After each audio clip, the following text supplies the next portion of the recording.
کیا اللہ کافی نہیں اپنے بندے کے لیے، اپنے بندے کی مدد کے لیے، اپنے بندے کی حفاظت کے لیے؟ یہ سوالیہ نشان ہے حقیقت میں، یہ اس پر زور دینے کے لیے اللہ کافی ہے۔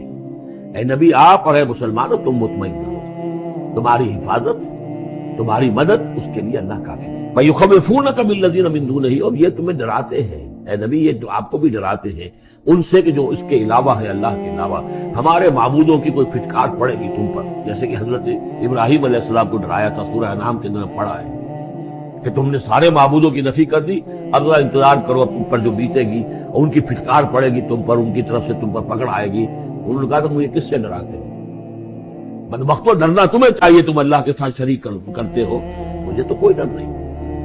اسی طریقے سے کہا کہ یہ ڈرا رہے اے نبی آپ کو بالذین من دونہ، ان کے بارے میں ان سے ڈرا رہے ہیں کہ جو اللہ کے سوا انہوں نے معبود بنا رکھے۔ وَمَن يُضْلِلِ اللَّهُ فَمَا لَهُ مِنْ هَادٍ، اور جس کو اللہ تعالیٰ گمراہ کر دے، جس کی گمراہی کے اوپر مہر لگا دے، پھر اس کے لیے کوئی ہدایت دینے والا نہیں۔